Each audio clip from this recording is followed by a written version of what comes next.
حضرت انس بن مالک رضی اللہ تعالی عنہ بیان کرتے ہیں کہ ایک بار نبی علیہ السلام کے خدمت میں بنا ہوا پرندہ رکھا ہوا تھا. آپ صلی اللہ علیہ وسلم نے اللہ سے دعا کی کہ اے اللہ میرے پاس اپنی مخلوق میں سے ایسے شخص کو بھیج کہ جس سے تو محبت کرتا ہے. اس کے بعد حضرت علی رضی اللہ تعالی عنہ آئے اور آپ نے نبی اکرم صلی اللہ علیہ وسلم کے ساتھ اس پرندے کو تناول فرمایا. ایک اور حدیث جو صحیح مسلم میں 240 نمبر ہے، حضرت علی رضی اللہ تعالی عنہ فرماتے ہیں کہ اس ذات کی قسم جس نے دانے کو پھاڑ کر اس میں سے پودے اگائے اور جس نے روح کو پیدا فرمایا، نبی امی صلی اللہ علیہ وسلم نے مجھ سے فرمایا تھا کہ اے علی تجھ سے محبت نہیں کرے گا مگر مومن اور تجھ سے بغض نہیں رکھے گا مگر منافق. ایک اور حدیث جو مستدرک للحاکم میں حدیث نمبر 4744 ہے، حضرت جمیع بن عمیر رضی اللہ تعالی عنہ فرماتے ہیں کہ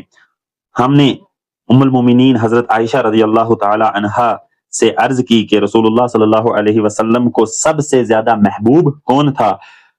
تو انہوں نے جواب دیا فاطمہ رضی اللہ تعالی عنہا.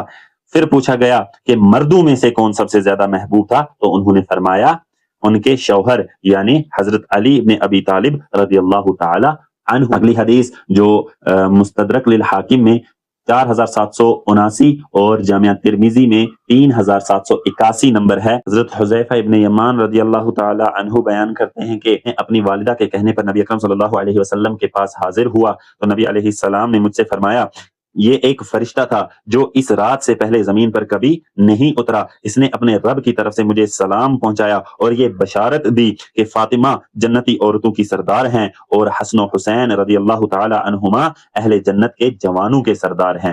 سبحان اللہ. اور ایک اور ترک آتا ہے کہ نبی علیہ السلام نے فرمایا حسن و حسین جنتی جوانوں کے سردار ہیں اور ان کے والد ان سے بھی بہتر ہیں. ایک اور حدیث جو جامعہ ترمذی میں ہی 3775 نمبر ہے، اس میں آتا ہے کہ رسول اللہ صلی اللہ علیہ وسلم نے ارشاد فرمایا حسین مجھ سے ہے اور میں حسین سے ہوں. اللہ اس شخص سے محبت کرتا ہے جو حسین سے محبت کرتا ہے. حسین میرے نواسوں میں سے ایک عظیم نواسا ہے. نبی علیہ السلام نے جو فرمایا کہ حسین میرے نواسوں میں سے ایک عظیم نواسا ہے تو اس کی وجہ یہی ہے کہ امام حسین علیہ السلام ایک ہی ذات تھی جنہوں نے آخر پر اپنے خاندان سمیت 72 افراد کی جانیں دے کر نظام خلافت کو بچانے کی کوشش کی. اللہ تعالیٰ کی لعنت ان لوگوں پر جنہوں نے اہل بیت کے ساتھ ایسا سلوک کیا. اور اللہ سے ہم دعا کریں گے کہ ہمیں دین کی صحیح تعلیمات حاصل کر کے اس پر عمل کرنے کی توفیق عطا فرمائے اور اسے اپنے دوسرے بھائیوں تک پہنچانے کی بھی توفیق عطا فرمائے. سبحانک اللہم و بحمدک اشہد ان لا الہ الا انت واستغفرک واتوب الیک وما علینا الا البلاغ.